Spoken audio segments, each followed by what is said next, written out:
ప్రార్థన చేసుకుందాం.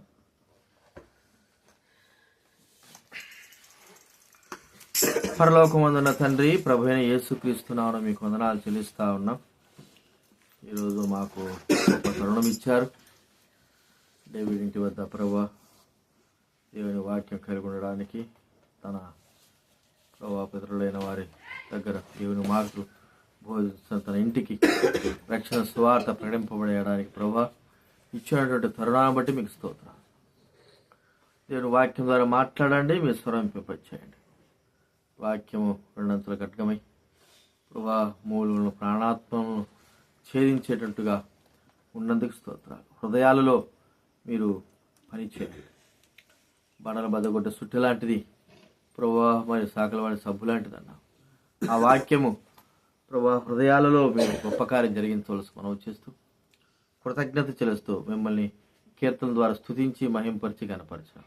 దేవుని వాక్యం ద్వారా మాట్లాడవలసి మనం చేస్తూ యేసు ప్రభు నామమున ప్రార్థించి అడిగి వేడుచున్నాం తండ్రి. దేవుని వాక్యంలో నుండి మాట్లాడుకుందాం. యోహాను సువార్త 14వ అధ్యాయం చూడండి. యోహాను సువార్త 14వ అధ్యాయం. కూర్చో.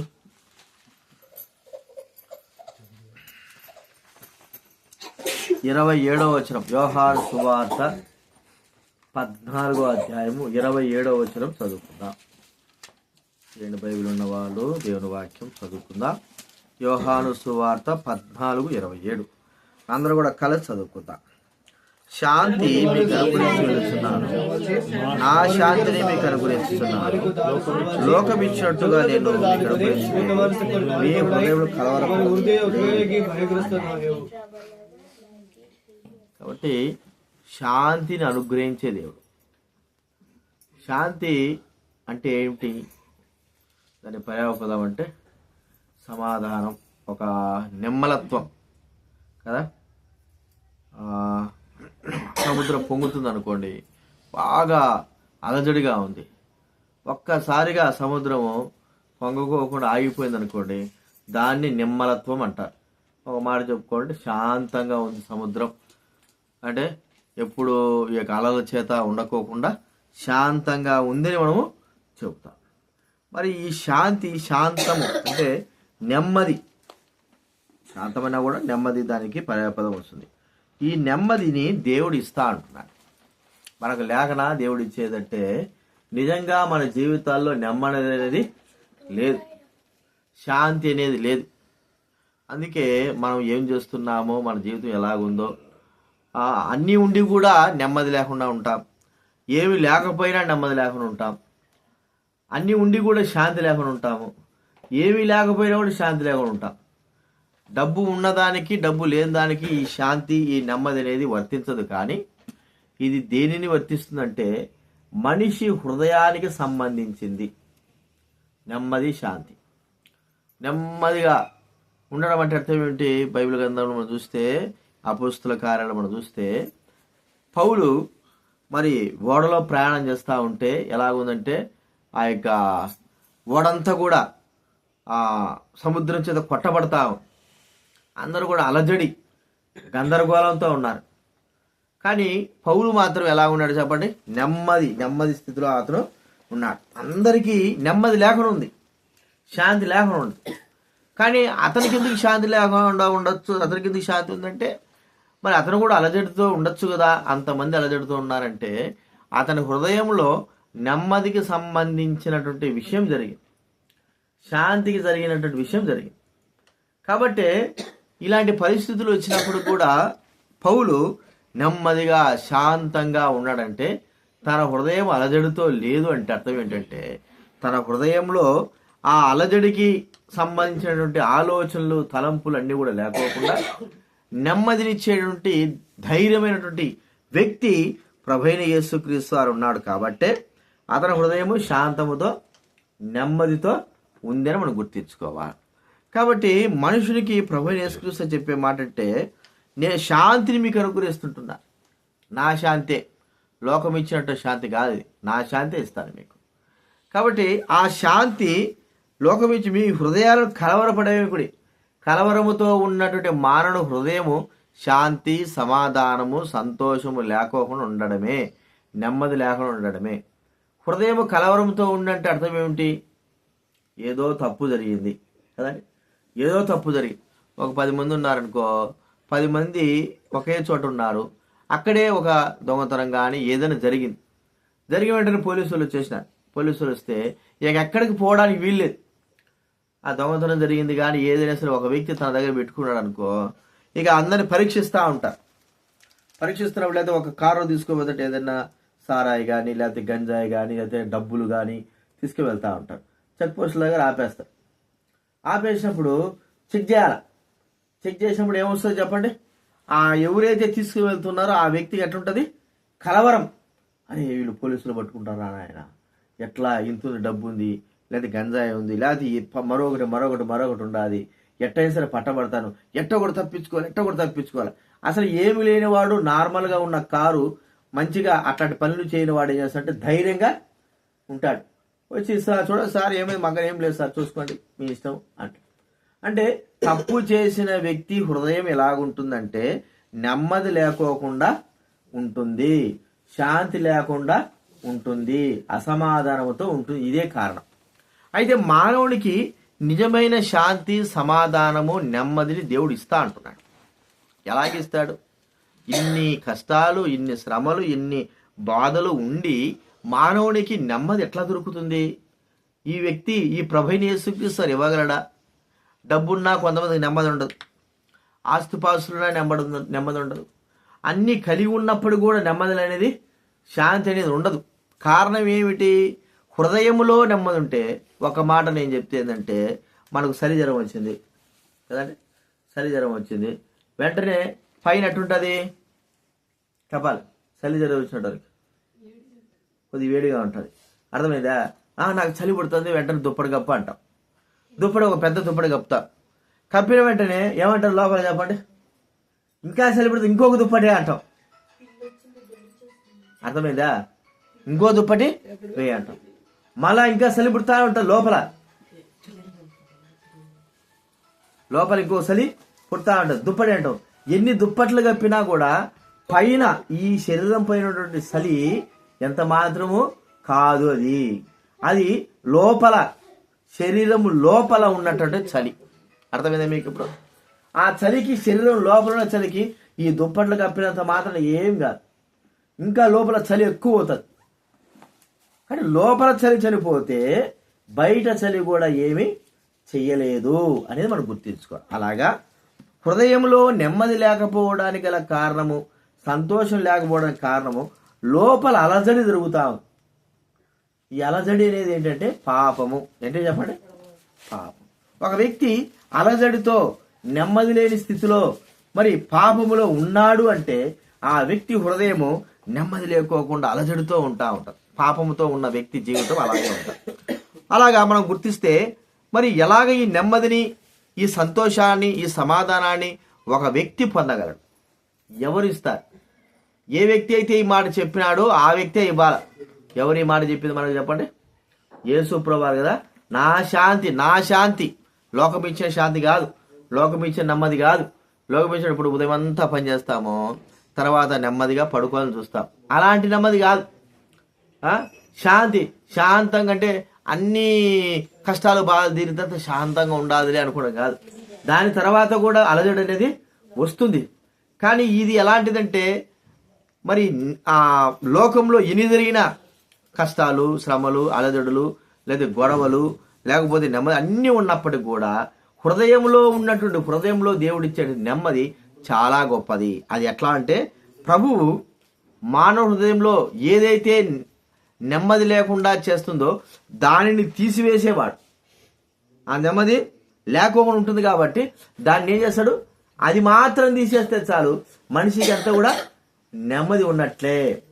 అర్థమైంది కదా? ఇప్పుడు మనిషికి నెమ్మది. ఇప్పుడు మనిషి హృదయంలో ఏముందని చెప్పగలుగుతున్నా? చెప్పండి, ఏముంది మనిషి హృదయంలో? పాపము కదా. ఈ పాపమును బట్టియే నెమ్మది లేకపోవడము, సంతోషం లేకపోవడము, ఆనందం లేకపోవడము, ఎన్నున్నా ఏం చేసినా కూడా దుఃఖము, ఏమి కూడా మరి చేయలేని పరిస్థితి అనేది మనం చూస్తాం. ఇప్పుడు పాపమును ఒక వ్యక్తి జీవితంలో దాన్ని ఎప్పుడైతే తీసివేస్తాడో అన్ని ఉన్నా లేకపోయినా అతని హృదయంలో ఎప్పుడు నెమ్మది, సంతోషం అనేది మనము చూస్తాం. మనకు తెలిసిన విషయమే వ్యక్తి చూడండి, లూకా సువార్త 19వ అధ్యాయం. లూకా రాసిన సువార్త 19వ అధ్యాయం.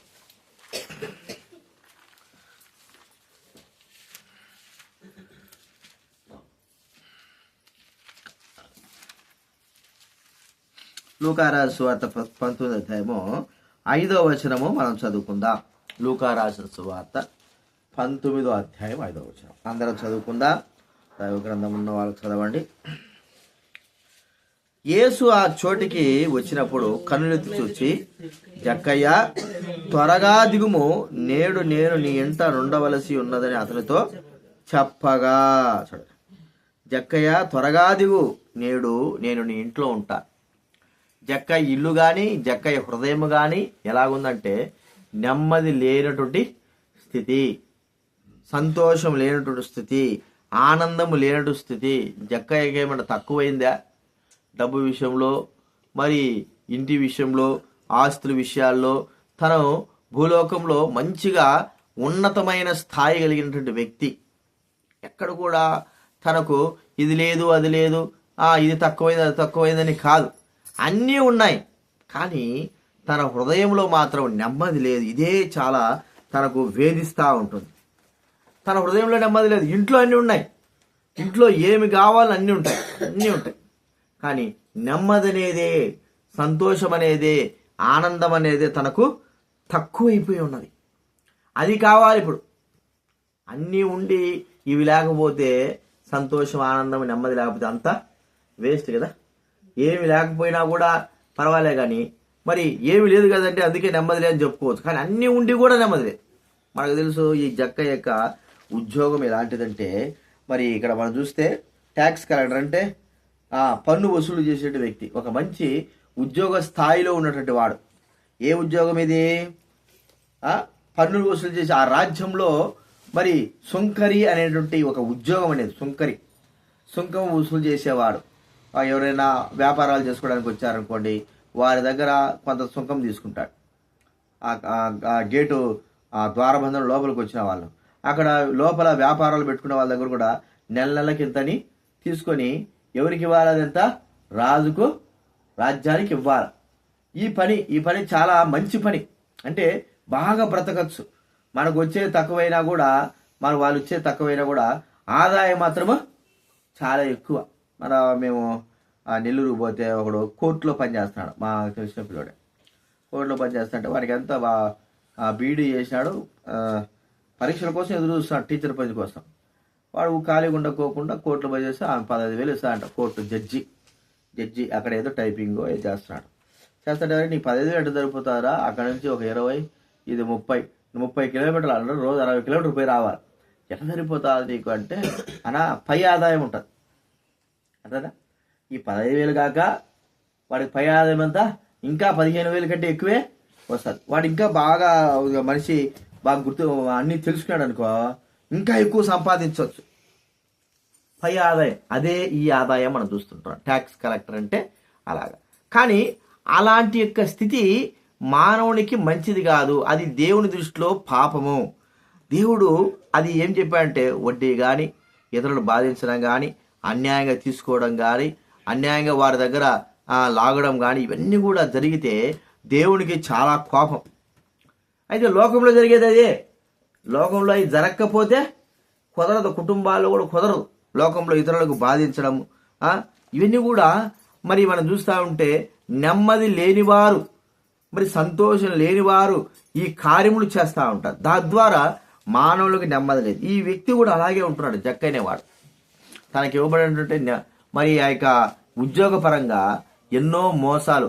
ఆయన అంటాడు, యేసుప్రభు వారి ఇంటికి వచ్చిన తర్వాత చెప్పిన మాట ఏంటంటే, ప్రభువా, నేను ఎవరి దగ్గరైనా ఎక్కువగా తీసుకుంటే నేను 4 అంతలుగా ఇచ్చేస్తాను, బీదవారికి నా ఆస్తిలో సగభాగం ఇస్తానంటే అర్థం ఏమిటి? తాను ఎన్నో తప్పులు చేశాడు, ఎంతో మందిని బాధ పెట్టాడు అనేది మనం చూస్తుంటున్నాం.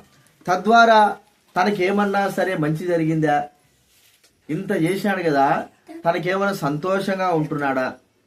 ఇంతగా ఉంది కదా. బైబిల్ గ్రంథం చెప్పే మాట ఏంటంటే, ధనము గలవాడు కూర్చో, ధనము కలిగిన వానికి సంతోషం ఉండదు, సుఖనిద్ర ఉండదు. చూడండి ఒక మాట చూస్తే ప్రసంగి గ్రంథం, ప్రసంగి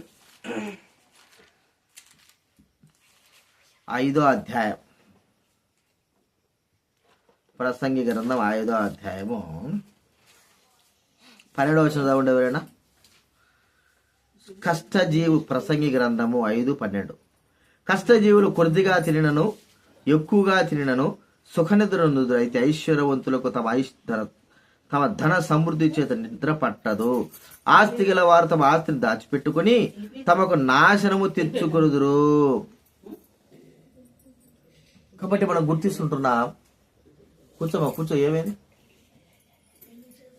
కాబట్టి మనం గుర్తించేది ఏంటంటే, ఆస్తి కలిగి ధన సమృద్ధి కలిగి అన్యాయమైన ఆస్తి కలిగినటువంటి వ్యక్తులు తమ జీవితంలో నెమ్మదిని కోల్పోతారు. ఇదొక్కటే కాదు, కేవలం ఆస్తిని కాదు, అన్యాయంగా పాపం చేయడం, అన్యాయంగా మోసం చేయడం, ఇతరులను బాధపరచడం, మరి లోక సంబంధంగా పాపక్రియలు చేయడము, దుర్మార్గంగా ప్రవర్తించడం, హత్యలు చేయడము, ఇవన్నీ కూడా ఏమిటంటే ఇతరులను భయపెట్టడం, భయభీతులు చేయడము పాపానికి గుర్తు. దీని ద్వారా మనిషి హృదయంలో అలజడినే మనం చూస్తున్నాం. అయితే ఈ వ్యక్తి జక్కయ్య అనే వ్యక్తి చేసినది ఏంటంటే, అనేకమైన వారి ఎదుట వేరే వారి దగ్గర అన్యాయంగా సొమ్మును లాక్కోవడం, అన్యాయంగా సొమ్మును తీసుకోవడం, వారిని బాధ పెట్టడం. ఆ రాజ్యంలోకి వచ్చిన వారందరూ కూడా ఆ వ్యక్తి ఉంటేనే భయపడేవారు. ఆ వ్యక్తి మరి దయా దాక్షిణ్యం లేకోకుండా అందరి దగ్గర కూడా అన్యాయంగా లాక్కునేటువంటి వ్యక్తి. అందుకే ప్రజలందరూ కూడా అతనికి ఏమని పేరు పెట్టాడంటే, పాపి అయిన మనుష్యుడు కదండి. ఏం పేరు పెట్టారు? పాపి అయిన పాపాత్ముడు రావడు. అందరినీ మోసం పెట్టారు రా, వాళ్ళందరినీ మోసం చేసి అన్యాయంగా నాశనం చేస్తున్నాడు రా, అన్యాయంగా చేస్తున్నాడు రా అనేది పాపి అయిన మనుషుడు. అయితే నిజంగానే ఆ వ్యక్తి పాపియే, కానీ తన హృదయంలో ఒకటి ఏమిటంటే నెమ్మది లేకపోవడం అనేది మనం చూస్తుంటున్నాం. నెమ్మది కారణం ఏమిటి? హృదయంలో ఉన్నటువంటి పాపమే దానికి కారణము.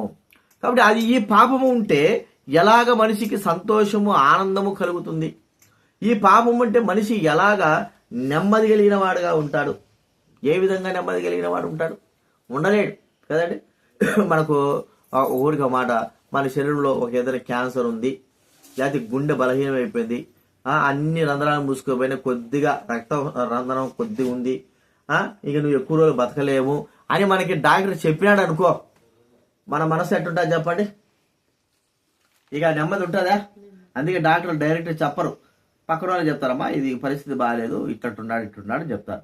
ఒకవేళ క్యాన్సర్ కంటే చిన్నది అనుకోండి, తెలిసింది అనుకో, డాక్టర్ చెప్పాడు అనుకో, ఇక ఇంకా నెమ్మది లేకుండా పోతుంది మనకు. ఏది డల్ అయిపోతాం ఊరినా నాకు ఎందుకంటే దాని ద్వారా ఏమవుతుందంటే మనిషికి మరణం అనేది సంప్రాప్తం అవుతుందని మనిషి తెలిసిపోయింది. క్యాన్సర్ వస్తే మనిషి చచ్చిపోతాడు ఇక అనేది తెలిసిపోతుంది.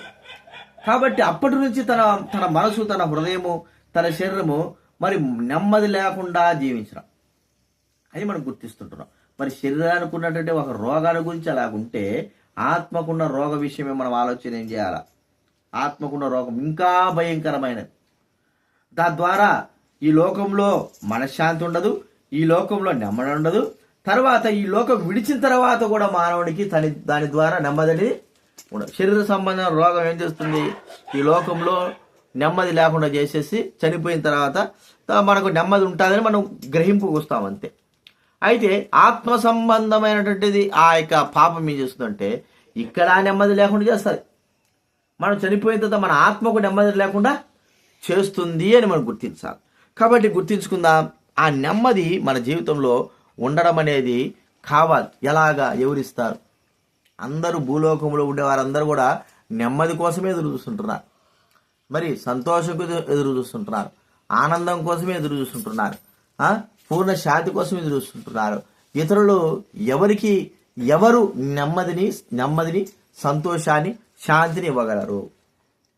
ఏ వ్యక్తి అయితే పాపం లేని వాడు ఉంటాడో ఆ వ్యక్తే మనకి ఇవ్వగలరు. చూడండి, ప్రభువు ఎందుకు తనను విశ్వసించాలా, తన ఆయనను నమ్మండి అని ఎందుకు ఆయన చెప్తున్నాడంటే, నెమ్మది లేని వారికి నెమ్మది ఇచ్చేవాడు, సంతోషం లేని వారికి సంతోషం ఇచ్చేవాడు. ఇది కేవలము పరిశుద్ధుడైన యేసుక్రీస్తు వలన మాత్రం జరుగుతుంది. కాబట్టి ఇక ఎంతో మంది మనం విశ్వసించవచ్చు, వాళ్ళ మీద నమ్మకం ఉంచవచ్చు, వాళ్ళు ఏమైనా చేయొచ్చు, కానీ ఎవరు కూడా నెమ్మదిని సంతోషాన్ని ఇవ్వలేరు. చూడండి, ఇక్కడ జక్కయ్య మనం చూస్తే నెమ్మది లేకుండా ఉన్న వ్యక్తి ఏం చేశాడు? యేసు ప్రభుని హృదయంలోకి ఆహ్వానించాడు. ఇప్పుడు తనకు కావాల్సి ఏంది? నెమ్మది, అంతేనా? తనకు కావాల్సిన, తను చేసిన పని బట్టి తనకెంతో నష్టం జరుగుతూ ఉంది. అంటే నెమ్మది లేకుండా ప్రజలు ఆడిపోసుకుంటా ఉంటారు, వీడింత నాశనం అయిపోతే బాగుండు, వీటి నాశనం చేస్తున్నాడు, అది ఇదని కదండి. ఎంత డబ్బున్నా కూడా ప్రజల యొక్క శాపాలు పడితే ఏమైపోతుంది? మనిషి చేసిన వాళ్ళు కూడా తప్పు చేస్తాడు, కానీ వాళ్ళకు మించిన తప్పులు మనం చేస్తే మనల్ని ప్రజలందరూ కూడా దూషిస్తారు, శాపగ్రస్తులుగా చేస్తారు. కాబట్టి దానికి భయపడి ఏమైపోతారు? ఏం చేస్తారు చెప్పండి? దానికి భయపడతారు. కొంతమంది అయితే పట్టుకోపోయే శాపాలను పెట్టుకుని ఇంకా దుర్మార్గం ప్రవర్తిస్తారు. కానీ ఇక్కడ ఈ వ్యక్తి తన జీవితంలో నెమ్మది లేనటువంటి స్థితి కలిగిన వాడుగా ఉంటున్నప్పుడు దేవుడు తనకు దొరికినాడు, యేసుప్రభు దొరికినాడు. ఈ యేసుప్రభు వారు ఎంతో మందికి నెమ్మదిని, సంతోషాన్ని, ఆనందాన్ని ఇచ్చాడని విన్నాడు. చూసింది తక్కువే, అసలు చూడలేదు. అసలు యేసుప్రభు అప్పటి వరకు చూడలే, ఎవరో అనుకున్నాడు, అంటే అంతవరకు చూడలేదని అర్థం. మరి చూసింది తక్కువే, మరి ఎలాగ ఇస్తాడు? ఈ వ్యక్తి వెంటనే వెళ్ళి, అయ్యా నాకు నెమ్మది లేదు, సంతోషం లేదు, ఆనందం లేదు, నాకు నువ్వు నెమ్మది సంతోషం ఇవి అని అడిగాడా? అడిగేంత సమయం లేదు. ప్రజలు ఎక్కువ ఉన్నారు. మరి మనం గుర్తిస్తే ప్రజలు ఎక్కువ ఉంటున్నారు, అందరూ కూడా మరి ఆయన చుట్టూ ఉంటున్నారు. ఈ వ్యక్తి ఎలాంటి వాడు? పొట్టిగా ఉన్నాడు. కాబట్టి ప్రియమైన వారినరా, తనకు కావాల్సింది ఏమిటి? తనకు కావాల్సింది చెప్పండి. తన జీవితానికి నెమ్మది. ప్రజలు ఉన్నారు, వాళ్ళు ఉన్నారు, వీళ్ళుండారు, ఇంతమంది ఉన్నారు కదా, నేను వెళ్తే ఏమవుతుంది, నాకెవరు దారిస్తారు, ఒకవేళ ఈ ప్రజల మధ్య నేను ఇరుక్కుపోయి చనిపోతానేమో అనేటువంటి ఆలోచన మనుషుల హృదయంలో ఉంటుంది. కానీ అన్ని ముఖ్యం కాదు. నా జీవితానికి నెమ్మదిచ్చే వ్యక్తి ప్రాముఖ్యము. నేను చేసిన తప్పులు క్షమించి, నన్ను ప్రేమించి నాకు నెమ్మదినివ్వాలా, అలాంటి వ్యక్తే నాకు కావాలి. ఆయన యేసు ప్రభుని గుర్తించాడు. ఇన్ని గొప్ప కార్యాలు చేసి, ఇక్కడే నాలమ్మా నిద్రపోవద్దు. యేసు ప్రభు వారు ఇన్ని గొప్ప కార్యాలు చేసినప్పుడు మరి మానవునికి నెమ్మదినివ్వగలిగిన వాడెవరు? యేసు ప్రభు. అది గుర్తించినప్పుడు ఆ వ్యక్తి యేసుక్రీస్తు వారి దగ్గరికి వస్తాడు. కాబట్టి ప్రియమైన వారి ఇక్కడ మనం చూస్తుంటున్నాం, ప్రభువు దగ్గరికి వచ్చినాడు. ఆయన పైన కింద వెళ్తా ఉంటే మేడి చెట్టుకు కూర్చున్నాడు. ఆశ హృదయంలో, నాకు నెమ్మదిస్తాడు, నా పాపాలు క్షమిస్తాడు, నా జీవితం మారుస్తాడు. ఇన్ని ఉన్నప్పటికీ, ఇన్ని లేకపోయినప్పటికీ అడగవాడు, ఇన్ని ఉన్నప్పటికీ, ఇన్ని లేకపోయినప్పటికీ నా జీవితంలో దేవుడు నెమ్మదిని అనుగ్రహిస్తాడు అనేటువంటి ఆ యొక్క ఆలోచన తన హృదయంలో ఉంది. ఏదైనా మనము ప్రభు మందిరానికి వస్తుంటున్నాం, ఏదో వస్తున్నాం కానీ హృదయంలో నిజంగా నెమ్మది ఉందా?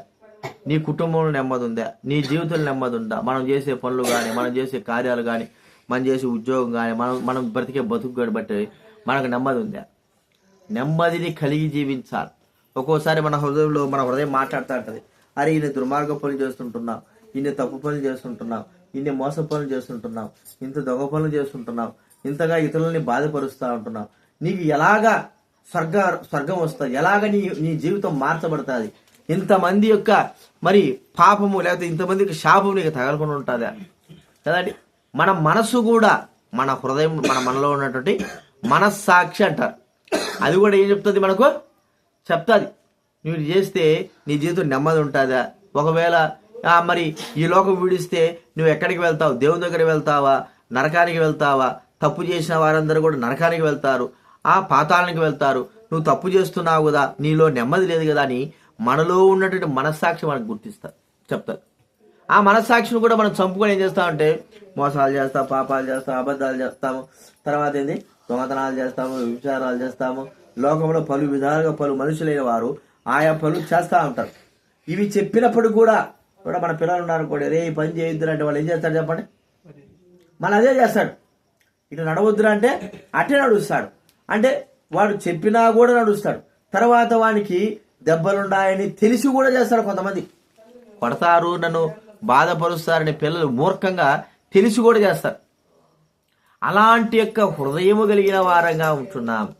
ప్రియమైన వాళ్ళరా, ఈ జక్కయ్య అనే వ్యక్తి తన హృదయంలో నెమ్మది లేకపోతే ప్రభు దగ్గరకు వచ్చాడు. తాను చేసిన పని ఏమిటి?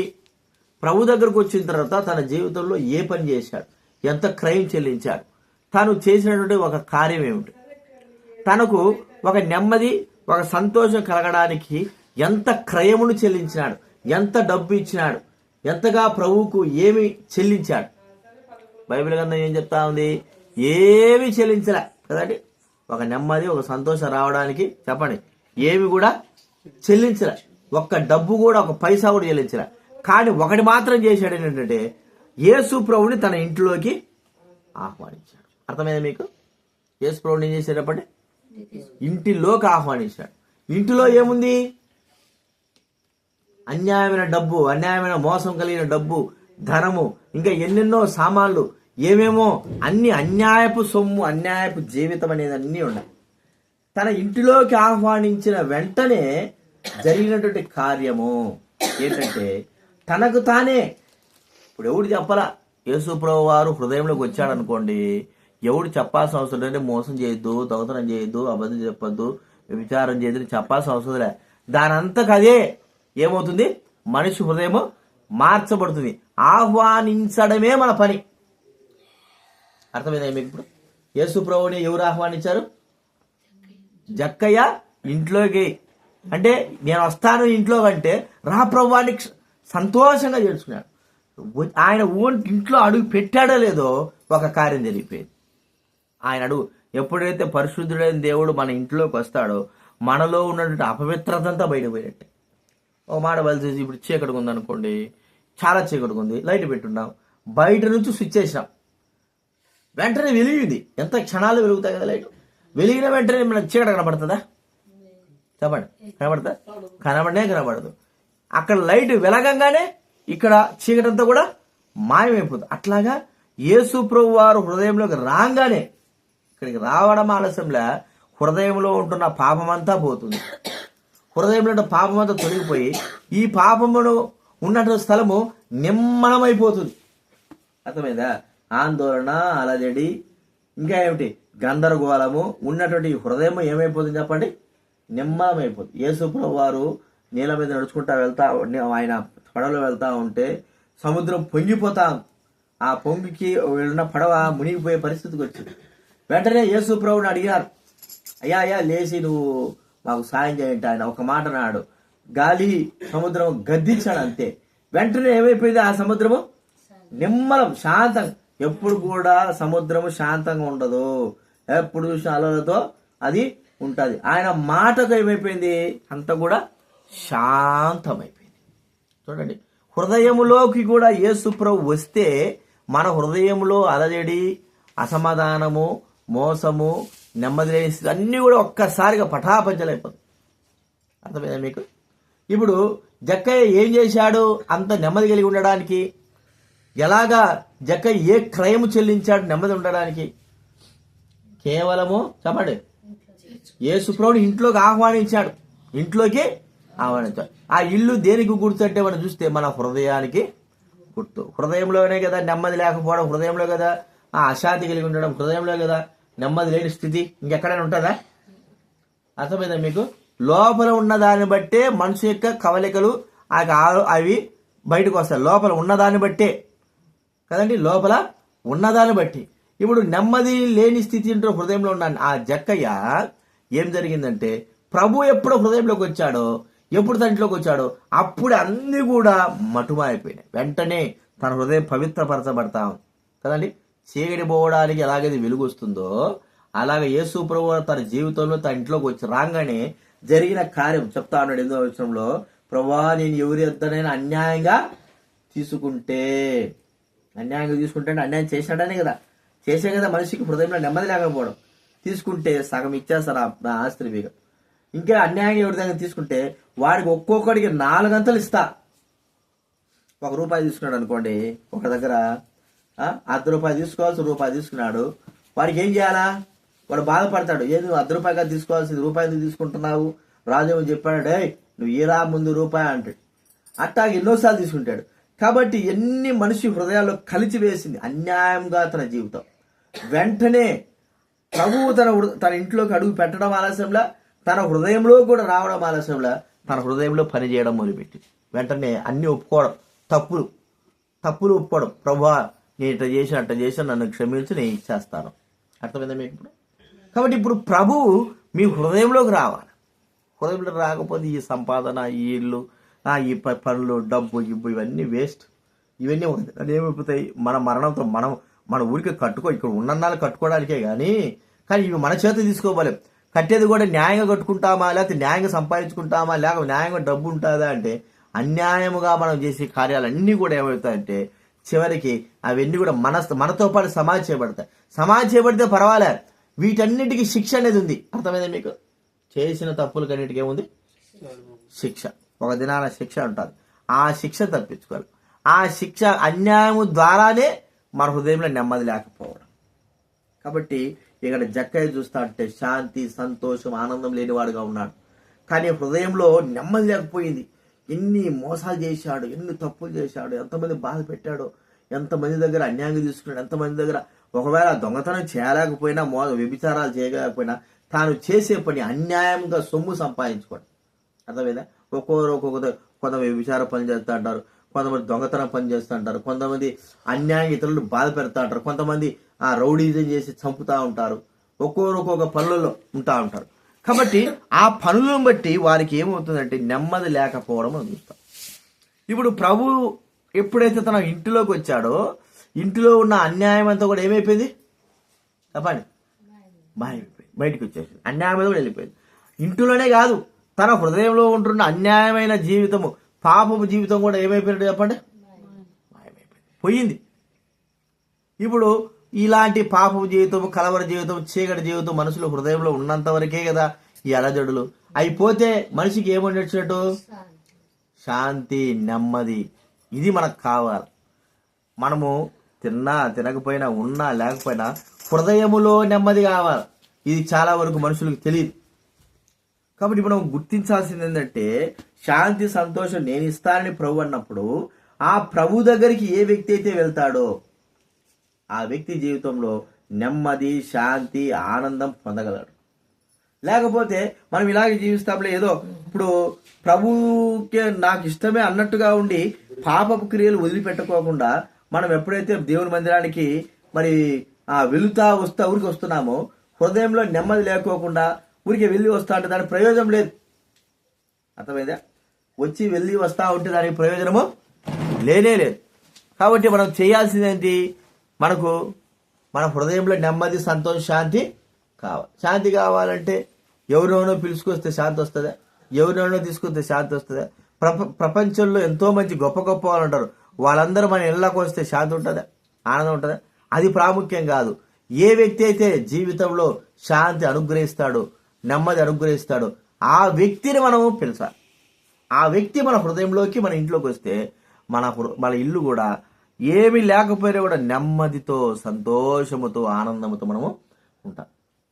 అది మనం గుర్తించాలి. ఇప్పుడు మనం ఇక్కడ ఉందనుకోండి, ఈ ఇంట్లో ఎన్నో సంవత్సరాల నుంచి మనం ఉంటున్నాము, ఇక్కడ ఉంటేనే మనకు నెమ్మది కదా. వేరే ఇళ్ళ ఎక్కడెక్కడ ఉన్నామనుకో నెమ్మది ఉంటుందా? అరే మన ఇల్లుతే మనకు నెమ్మది, మనకు అనేటువంటి మాట మనం చూస్తూ ఉంటున్నాం. మరి హృదయం అనేటువంటి మన ఇంటిలోకి ప్రభువు రావాలి. యేసు ప్రభు ఎందుకు ఈ లోకంలోకి వచ్చాడంటే నెమ్మది, సంతోషం లేని వారి హృదయాలలో ప్రవేశించి వారి జీవితాల్లో నెమ్మది, సంతోషం ఇచ్చి వారిని నిత్య రాజ్యంలో ప్రవేశింపజేయడమే ఆయన పని. అయితే ఆయన తనంతకు తాను రాడు. అర్థమైందా? మనము ఆహ్వానించి, ఇప్పుడు మీరు ఇంట్లోకి రండి అంటేనే సాపేస్తే మనం వచ్చినాం. మేము రాగలుగుతామా? మాకు అధికారం ఉందా? ఎందుకు ఇది మా ఇల్లు కాదు కాబట్టి మేము రావడానికి వీల్లేదు. కానీ యేసు ప్రభు కూడా హృదయం అనేటువంటి ఇంటిలోకి రావాలి అంటే మనం ఆహ్వానించాలి. ఆయన పేరు ఏం చెప్పాడు? జ్యోతమ్మక్క ఏం చెప్పాడు? మనసులో శాంతి ముందు నుంచి చెప్పేది, ఇప్పుడేం చెప్పాడు? కాబట్టి నెమ్మది మనము పిలిస్తేనే రా ప్రభువా, నా హృదయంలోకి రా ప్రభువా, నా జీవితం మార్చు ప్రభువా, నాకు నెమ్మది దయచే ప్రభువా అని మనం అడిగితేనే ఆయన హృదయంలోకి వస్తాడు. ఆయనంతగా ఆయన బలత అడగకుండా వచ్చేది ఏంటి హృదయంలోకి చెప్పండి?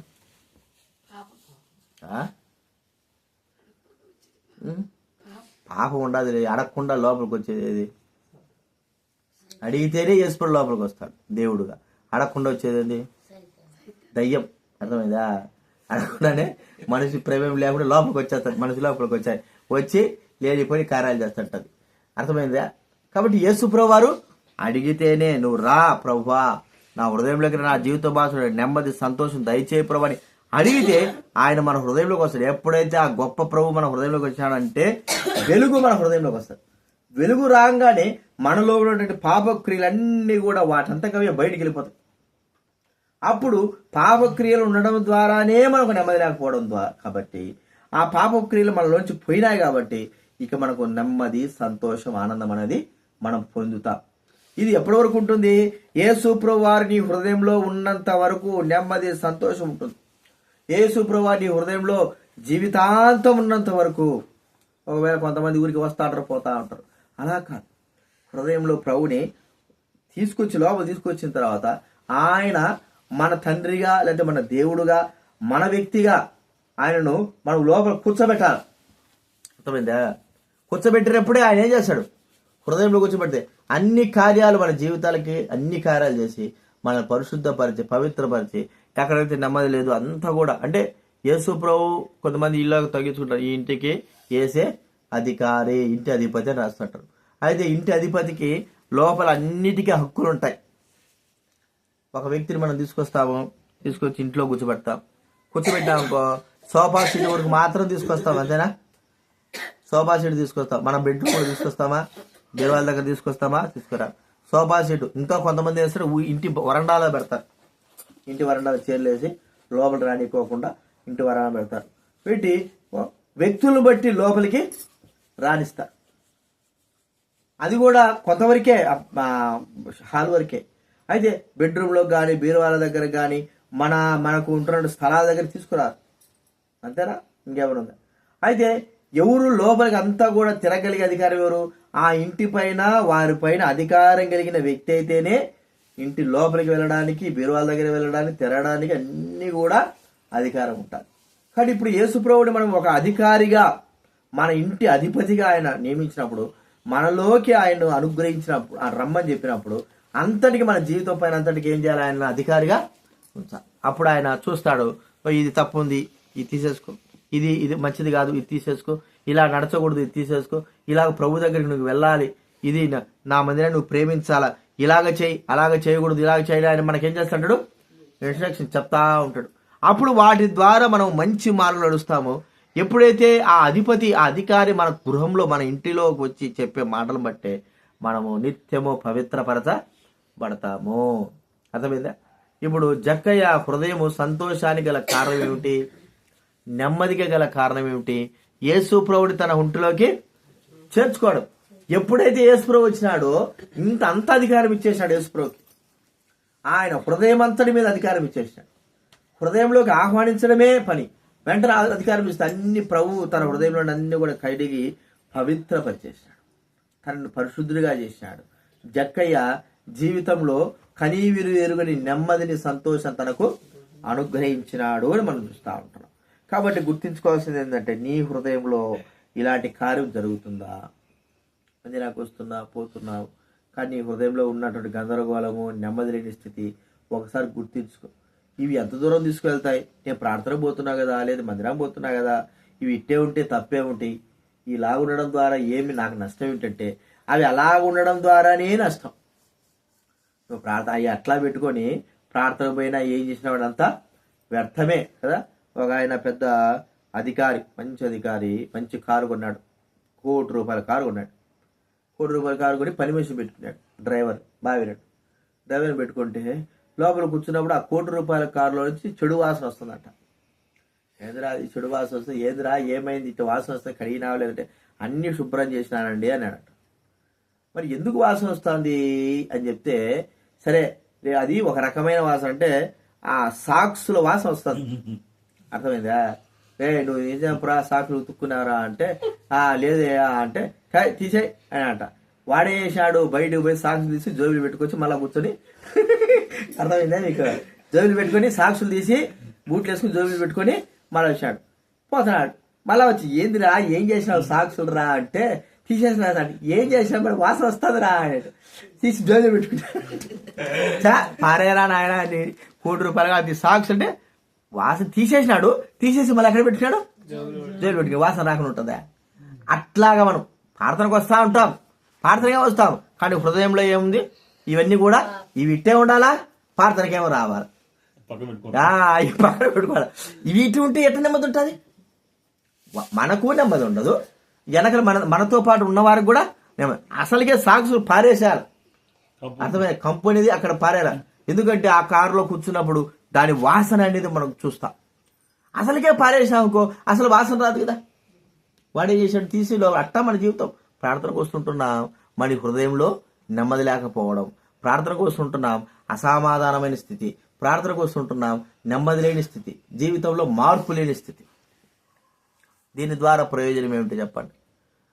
కాబట్టి ఈ ప్రయోజనం మరి మనం ఆలోచిస్తే దీని ద్వారా ప్రయోజనం ఏం లేదు. ప్రభువుకు హృదయపూర్వకంగా ఇచ్చారు హృదయం. మన హృదయంలో ప్రభువుకు చోటు. ఎందుకంటే ఒకవేళ మనకు ఎంతో శ్రమలు కష్టాలు కలగచ్చు. ఇప్పుడు వాటి ద్వారా మనం ఎంతో బాధపడవచ్చు. అవి లేని స్థితి ద్వారా బాధపడచ్చు, అర్థమైందా? కానీ కొన్ని రోజులే తర్వాత మనం నడిచినటువంటి యథార్థమైనటువంటి సత్యమైన మార్గం ద్వారా మనకేముంటుందంటే నెమ్మదిని ఉంటుంది. మనము నెమ్మది కలిగి ఉంటాం. ఆ నెమ్మది ఉంటే చాలు, అంతేనా? ఇంకేమైనా అవసరమా? అన్నీ ఉండి అసమాధానంతో ఎప్పటికైనా గుర్తుపెట్టుకోండి, ధనవంతులైన వారు మన ఊరికి కనబడరు, కానీ వాళ్ళు ధనవంతులైన వారు, ఇంకా బాగా డబ్బు కలిగిన వారు, వారి హృదయాల్లో ఒక రకమైనటువంటి గిల్టీ, అసమాధానం ఉంటారు. వాళ్ళు ఎంతో మందిని బాధపరిచినటువంటి స్థితి వాళ్ళకి గుర్తుకే ఉంటుంది. కానీ మన ఎదుట ఎట్టుంటారు? వాళ్ళు ఏదో బాగున్నట్టుగా మంచి సంతోషం ఉన్నట్టు కనబడతారు, కానీ హృదయంలో ఖచ్చితంగా, ఎందుకంటే పాపము ఉన్న మానవుని హృదయం, పాపంతో ఉన్న మానవ హృదయము భయముతో అలజడితో ఉంటుంది, ఖచ్చితంగా ఉంటుంది. కానీ కనబడనట్టుగా ప్రవర్తిస్తారు. ఆ స్థితి ఇప్పుడు కాదు, కానీ ఒక సమయం వచ్చిన తర్వాత ఆ అలజడి, ఆ యొక్క పాపం యొక్క స్థితి, ఆ అసమాధాన స్థితి బయటపడతాది. అది మనం గుర్తించుకోవాలి. ఆ సమయం ఎప్పుడు వస్తుంది అంటే, బయట ఇప్పుడు కాదు మళ్ళీ పడుతుంది అనుకుంటే, ఆ సమయం ఏమో మన మరణం తర్వాత రావచ్చు. మరణం తర్వాత బయటపడితేది ఏముంది? ఇంకా మన అలజడి, మన యొక్క స్థితిగతులు ఎక్కడ ఉంటాయి? నిత్య నరకంలో ఉంటాయి. అందుకే ప్రభువు ముందుగానే నెమ్మదినివ్వడానికి లోకానికి వచ్చాడు. శాంతిని ఇస్తా అంటున్నాడు, సమాధానం ఇస్తా అంటున్నాడు. లోకంలో మనకు డబ్బు ప్రాముఖ్యం కాదు, లేకపోతే ప్రాముఖ్యం అంటే అదే ప్రాముఖ్యం కాదు. లోకంలో ఆస్తులు ప్రాముఖ్యం, అదే ప్రాముఖ్యం కాదు. లోకంలో మోసం చేసేది అదే ప్రాముఖ్యం కాదు. ప్రియమైన లోకంలో మనకు కావాల్సినది నెమ్మది, సంతోషం.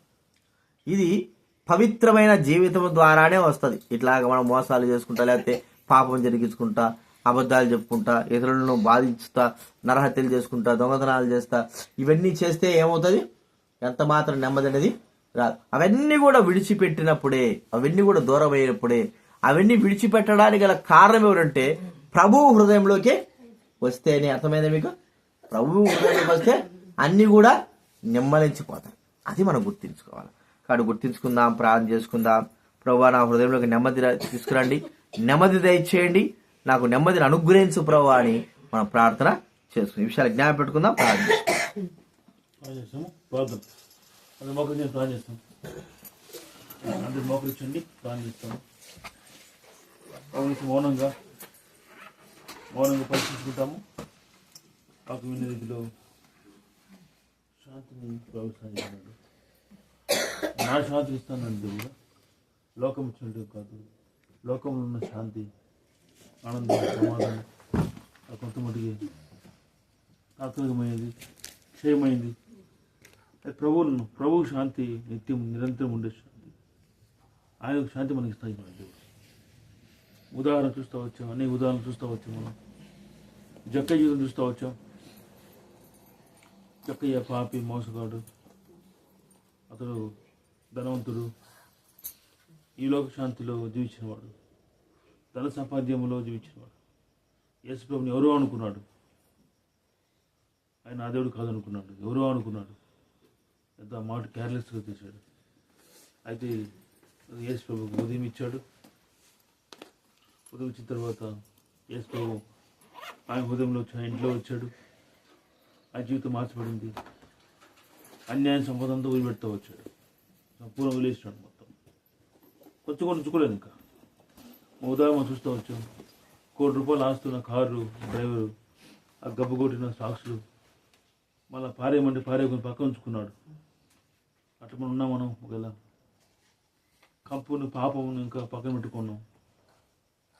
దేవుడిచ్చిన ఆ పరలోక రాజ్యము పోవాలంటే నువ్వు మన హృదయంలో ఇంకా కంపు ఉంచుకుంటే, మందిరికి వస్తూ ఉంటే ఆ కోటి రూపాయల ఆస్తి ఐశ్వర్యములు ఆ పరలోక రాజ్యం వారసులు కాము. మనం బయటికి గంటపోయి పడతాం. ఆ కంపుతో మనం ఉండలేము. మనకు ఇతరులు కూడా కంపు కొట్టేవారు ఉంటాం. మన ద్వారా మంచి సువాసన రావాలి జీవితంలో. కాబట్టి మనం ఉంటే మనం ప్రాణిస్తాం. క్షమించి ప్రభు, నన్ను వెనకాల కంపుతో ఉన్నాను, జక్కిరాన చేయి ప్రభా, మీ శాంతిని ప్రభా నాకు ప్రార్థన చేయి. కాబట్టి సాయం చేస్తాడు. యథార్థమైన రీతిలో మనం ప్రార్థన చేయాలా. జక్కయ్య జీవితంలో ప్రభు గొప్ప ఆనందం ఇస్తూ వచ్చాడు, శాంతిని ఇచ్చాడు. ధన బల గర్వములో ఉన్న జక్కయ్య ఆయన మార్చిపడుతూ వచ్చాడు. ప్రభు హృదయం రావడం ద్వారా గొప్ప శాంతి వస్తూ వచ్చింది. అలా మనం ఈ లోకంలో ఏ శాంతిలో ఉంటాం చెప్పండి? ఏ శాంతిలో ఉన్నాం మనం? ఏ సంతోషంలో ఉన్నాము? తిండియా, బలమా, ధనమా, ఘనమా, ఈ యొక్క సంతోషంలో ఉన్నాము, శాంతిలో ఉన్నాము. అవన్నీ క్షేమ తాత్కాలికమైనవి. ప్రభు శాంతి కావాలి. ప్రభు ఆశని జీవించేవారు ప్రార్థిస్తాము. ఇప్పుడు మేము తండ్రి యేసు ప్రభు మీకు వందనం చెల్లిస్తున్నాం. ఈ రాత్రి కాల ప్రభావాన్ని వెళ్తూ చేరి చతుర్వేదిలో బాబులున్న సుధాకర్ ఇంట్లో పడుతూ వచ్చారు. చెప్పండి వాక్యం ద్వారా మిమ్మల్ని ఉదయాలు బలపరిస్థితిపరచండి. ఎవరైతే వాళ్ళు ఉదయం తీర్మానం చేసుకున్నారు, మీ శాంతి లేక లోకంలో శాంతి, ధన బలగాల శాంతిని బట్టి వాళ్ళు అతిశయపడుతున్నారు. మీ శాంతిని పొందలేక ఉన్నారు. సాయించండి. మీరు వాళ్ళ హృదయంలో అధికారిగా లేరు. ఇంకా దేవుని నమ్మి ఉండి కూడా మీరు అధికారిగా లేరు. ఒకవేళ ఒకటి క్షమించండి. వాళ్ళ హృదయాల్లో మీరు ఆధిపత్యం వహించండి, అధికారిగా ఉండండి, పరిపాలన చేయమని ప్రార్థిస్తున్నాం. వాళ్ళ పొరపాటు క్షమించండి, రక్షించండి. తండ్రి జక్కయ్య జీవితం ఉదాహరణ చూస్తవచ్చు. శాంతి పొందుకున్నవాడు ప్రభా, వాళ్ళ పాపిని జక్కయ్యను రక్షిస్తవచ్చు, సమాధానం శాంతిస్తవచ్చు ప్రభా అని ఉదాహరణ వాక్యం చూస్తవచ్చు ప్రభా. అలా ప్రభా నీ బిడ్డలను కూడా మోకరి బిడ్డలను దీవించండి.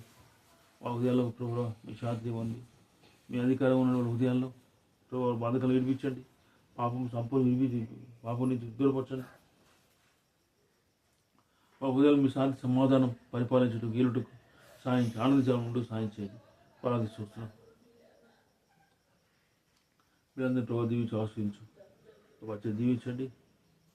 చెల్లించుకుంటూ ఇంకో రాలేపోయారు క్షమించి వచ్చిన వందనం చెల్లించుకుంటూ మీకు పాసులు అప్పించి వస్తూ ఈ వాక్యం నేను నాతో బాబు స్థిరపరచమని ప్రార్థించు. మా రాజు ఉండాలి, మా హృదయంలో మీరు అధికారికి పరిపాలించాలని ప్రార్థించుకుంటూ వస్తున్నాం.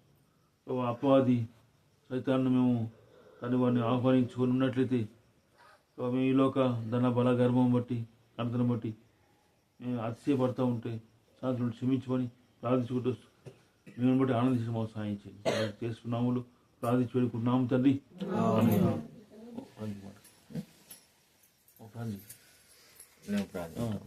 డేవిడ్ వాళ్ళ ఆయన బబులయ్య సుధక్క ప్రేమగల తండ్రి, పరిశుద్ధుడైన మా దేవ, మీకు స్తోత్రాలు. మీ దాసు బబులైన బట్టి సుధక్క బట్టి స్తోత్రాలు. ఇచ్చిన కుమారులు ప్రభా మరి డేవిడ్ పీటర్ని బట్టి వందనాలు చేస్తూ ఉంటున్నాం. ప్రభు బబులైన జీవితం మార్చు, తన హృదయంలో ఒక కార్యం జరిగించు. నా తండ్రి నాట మొక్క ప్రతి పెళ్ళగిప్పబడుతున్నాను. నా తండ్రి ఆకర్షిస్తేనే కానీ తన దగ్గర రారన్నారు ప్రభా. మరి మీరు సెలవులో నేను మరి ఎత్తబడుతున్నా అందరిని నా ఎద్దుకు ఆకర్షిస్తానన్నారు. బబులైన ఆకర్షించండి, ఈ కుటుంబాన్ని ఆకర్షించండి, జీవితం మార్చును ఆయన కనికరించండి. ఏ ఆత్మ కూడా నశించిపోవడం మీకు ఎంత మాత్రం ఇష్టం లేదు ప్రభా. మరి ఎంతోమంది ఎన్నో విధాలుగా వారితో జీవితంలో కార్యం జరిగి ప్రభా, కత్తులు కటార్లు ప్రభా, మరి ఫిరంగులు బాంబులు ఇంకా ఎన్నో అవన్నీ వదిలేసి పరిశుద్ధం అన్నిటికంటే పవర్ఫుల్ అయిన పరిశుద్ధ గ్రంథం పట్టుకొని వారి జీవితాలను ప్రభా సార్థకం చేసుకుని నెమ్మది అలాగా బొబ్బులను రక్షించిన ఆయన సంపూర్ణ కార్యం జరిగించే జీవితం మార్చండి. పాప క్షమాపణ దయ తన బిడ్డలు రక్షించు, పేటను కూడా రక్షించు, కనికరించాడు, తను కూడా రక్షించాడు, రక్షణాకార్యం జరిగించాడు. అయితే ప్రభువా మీ చిత్తానుసారంగా డేవిడ్ కూడా ఏర్పరచుకున్నా మీకు స్తోత్రాలు. ఒక సాక్షాత్కరంగా తన జీవితము ఇక్కడ ఈ కుటుంబస్తులకి లోకంలో ఉన్న వారికి ఉండడానికి అనుగ్రహించునాయన సహాయం చేయండి ప్రభా. అక్కడికి మీ చిత్తం సేవా పిలుపులు నడిపించునాయన సహాయం చేయండి. ఇలా కుటుంబాన్ని రక్షించాడు ప్రభా. సాయకుడు ఉన్న మీ బిడ్డలు వారి తల్లిదండ్రులు అవతాతలు వారందరూ రక్షించునాయన, బిడ్డలు రక్షించండి, కనికరించండి. జరిగిన పరిచయం పడిస్తున్నారు వారందరూ కూడా నెమ్మది హృదయాలతో ఈ కుటుంబాల్లో ప్రభా మీరే రాజుగా దేవుడుగా ఉండవలసి మనం చేస్తుంటున్నాం, సహాయం చేయండి ప్రభా. మీ కృపను కోరుకుంటూ మహిమ ఘనత ప్రభావాలు చెల్లిస్తూ ఈ కుటుంబాలతో నిత్య రక్షణతో నింపవలసిందిగా, దీవెలతో నెమ్మదితో నింపవలసి మనం చేస్తూ యేసుక్రీస్తు నామమున ప్రార్థించాడు వేడుచున్నాము తండ్రి. చూడండి రేపు తండ్రి అయిన దేవుని ప్రేమయో ప్రభువైన యేసుక్రీస్తు కృపయో పరిశుద్ధాత్మ సహవాసం ఈ కుటుంబానికి ఇక్కడ ఉన్న వారికి డేవిడ్కు తన తల్లిదండ్రులందరికీ ఇప్పుడెల్లప్పుడు సదాకాలం తోడైండు గాక. ఆమేన్.